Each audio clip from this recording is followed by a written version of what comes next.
ಜಗಲಿ ಎಂದೇ ಆರಾಧಿಸಲ್ಪಡ್ತಕ್ಕಂಥ ಈ ನವಲಗುಂದ ನರಗುಂದದ ಹೋರಾಟದ ಬಸಪ್ಪ ಶಿವಪ್ಪ ಲಕ್ಕೊಂಡೆ ವೀರಪ್ಪ ತಂಡಪ್ಪನವರ ಒಂದು ಶ್ರದ್ಧಾಂಜಲಿ ಸಭೆಯಲ್ಲಿ ಭಾಗವಹಿಸಿರ್ತಕ್ಕಂಥ ಎಲ್ಲ ನಾಯಕರು ನಮಸ್ಕಾರ. ಅವ್ರಿಗೆ ಬಿಡ್ಬೇಕತ್ತಲ್ರಿ ಕಟ್ ಮಾಡ್ಬಿಡಕ್ ಬರ್ತಾಳ್ರಿ ಕಟ್ ಮಾಡಕ್ ಬರ್ತಾಳ್ರಿ ಅದ್ರೊಳಗೆ ಅವರ ಕನಸು ನನಸಾಗಲಿ ಈ ಭಾಗ ನಂದನವನಾಗಲಿ ಅಂತೇಳಿ ನಾವು ಹಾರೈಸುತ್ತಾ ಆ ನಮ್ಮ KRS ಪಕ್ಷದ ಎಲ್ಲ ಯುವ ನಾಯಕರಲ್ಲಿ ನಮಗೊಂದು ಕಳಕಳಿ ಅಂತ ಏನಂದ್ರೆ ಕರ್ನಾಟಕದ ಬಹಳಷ್ಟು ಯೋಜನೆಗಳು ನೀರಾವರಿ ಯೋಜನೆಗಳು ಜನರಿಗೆ ಇರ್ತಾವ. ಆ ನೀರಾವರಿ ಆದಂತ ಯೋಜನೆಗಳು ಬಹಳಷ್ಟು ಜನ ರೈತರು ಬಡವರು ಜನರು ಕಳ್ಕೊಂಡಾರ. ಅಂತವ್ರಿಗೆ ಭೂಸಾಗರ ಪರಿಹಾರವೇ ಸಿಕ್ಕಿಲ್ಲ. ನಾನು ಚರ್ಚಾ ತಾಲೂಕಿನ ಕೃಷಿ ಗೋಡೆಗಳ ಗ್ರಾಮದಿಂದ ಬೆಳಗಾವಿ ದೇವಸ್ಥಾನಕ್ಕೆ ಸೈಕಲ್ ಜಾತ ತಗೊಂಡು ಹೋಗೋ ಮುಂದೆ ಅಲ್ಲಿ ಹಿಡ್ಕರ ಡ್ಯಾಮ್ನಲ್ಲಿ ಜನರು ಕಳ್ಕೊಂಡಂತ ರೈತರು ನನಗೆ ಕರೆದು ಕೇಳಿ ಊಟ ಮಾಡಿಸಿ ಹೇಳಿದ್ರು ತಮ್ಮ ಸಮಸ್ಯೆಗಳು. ನಾವು 50-60 ವರ್ಷಗಳಿಂದ ಭೂಸಾಗರ ಪರಿಹಾರ ಕೇಳ್ತಾ ಇದ್ದೇವೆ, ನಮಗೆ ಸಿಕ್ಕಿಲ್ಲ. ಅವ್ರ ಮೊದಲೇನೋ 1 ಎಕರೆಗೆ 300-400 ರೂಪಾಯಿ ಕೊಟ್ಟು ಕೈ ತೊಳ್ಕೊಂಡು ನೀರು ನಿಲ್ಲಿಸಿ ನಮಗೆಲ್ಲ ಹೊರ ಕಳಿಸ್ಬಿಟ್ಟಿದ್ದಾರೆ. ಇರ್ಲಿಕ್ಕೆ ಜಾಗನೂ ಕೊಟ್ಟಿಲ್ಲ, ಶಿಕ್ಷಣವೂ ಕೊಡಲಿಲ್ಲ, ಉದ್ಯೋಗನೂ ಕೊಡಲಿಲ್ಲ, ಮತ್ತೆ ಜಮೀನು ಕೊಡ್ತೇವೆ ನೀವು ಜಮೀನು ಕೊಟ್ಟಿಲ್ಲ. ಹೆಚ್ಚುವರಿ ಭೂಸಾಗರ ಪರಿಹಾರ ಬಂದಿಲ್ಲ ಅಂತ ಹೇಳಿದ್ರು. ಮುಂದೆ ಅವರು ಕೆಲವರು ಕೋರ್ಟ್ ಹೋದ್ರೆ 45 ವರ್ಷದೊಳಗೆ ನೀವು ಆಟಗಾಡ್ಕೊಂತಿರ್ತಕ್ಕಂಥ ಪ್ರಶ್ನೆ ಕೋರ್ಟ್ ಕೂಡ ಮಾಡಿದೆ.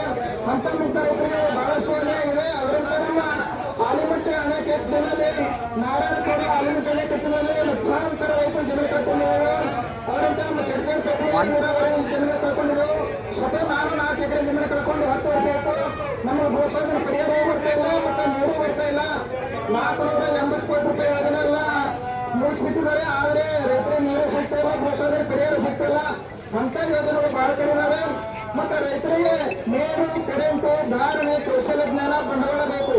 ಇವು 5 ಸುಳ್ಳು ಇರೋದ್ರಿಂದ ರೈತರು ಕೃಷಿ ಜಮೀನನ್ನು ಮಾರಿ ನಗರ ಪಟ್ಟಣಗಳು ತರಿಸಿ ಹೋಗ್ತಾ ಇದ್ದಾರೆ. ರೈತರಿಗೆ ಬಂಡವಾಳ ಸಿಗದರಿಂದ ಮೀಟರ್ ಬಡ್ಡಿ ಖಾಸಗಿ ಸಾಲ ಮಾಡ್ಕೊಳ್ತಾ ಇದ್ದೇವೆ. ಖಾಸಗಿ ಸಾಲ ನೀಡುವವರು ಬಡ್ಡಿ ಇನ್ನೊಂದು ಬಡ್ಡಿ ಚಕ್ಕರ್ ಬಡ್ಡಿ ಹೆಸರು ಮಾಡ್ತಾರೆ. ಕೊಡದೆ ಹೋದ್ರೆ ಜಮೀನು ಕಸ್ಕೊಳ್ತಾರೆ. ಅಂತ ಪ್ರಕರಣಗಳು ನಮ್ಮ ಗಡಿನಾಡಿನ ಚರ್ಚಾ ತಾಲೂಕಿನಲ್ಲಿ ಗೋಡೆಗಳ ಗ್ರಾಮದಲ್ಲಿ ಇದ್ದಾವೆ. ತಾವು ಬಂದು ಅಧ್ಯಯನ ಮಾಡಿ ನಿಮ್ಮ ರಾಜಕೀಯ ರಾಷ್ಟ್ರೀಯ ಪಕ್ಷದ ನಾಯಕರಿಗೆ ಮತ್ತು ಸರ್ಕಾರಕ್ಕೆ ಸಂಬಂಧಿಸಿದಕ್ಕೆ ಗಮನಕ್ಕೆ ತಂದು ರೈತರ ಜಮೀನುಗಳನ್ನು ಉಳಿಸಿಕೊಡಬೇಕಂತೇಳಿ ನಾನು ಈ ಮೂಲಕ ಕೇಳಿಕೊಳ್ತೇನೆ.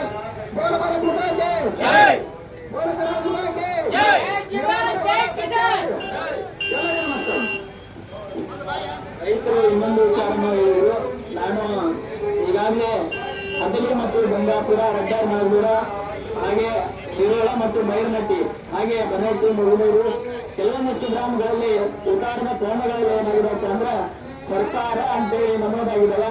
ಆ ಸರ್ಕಾರ ಅಂತ ಏನಾದ್ರು ನಮೂದಾದ್ರೆ ನಿಮಗೆ ಸರ್ಕಾರದಿಂದ ಬರ್ತಕ್ಕಂಥ PM ಕಿಸಾನ್ ಆಗ್ಲಿ, ಪರಿಹಾರ ಆಗ್ಲಿ, ಬೆಳೆ ಹಾನಿ ಆಗ್ಲಿ, ಈಗಾಗಲೇ ಬೆಣ್ಣೆಗಳ ಪ್ರಭಾವದಿಂದ ಸಾಕಷ್ಟು ರೈತರು ತಮ್ಮ ಬೆಳೆಗಳನ್ನ ಕಳ್ಕೊಂಡಿದ್ದಾರೆ.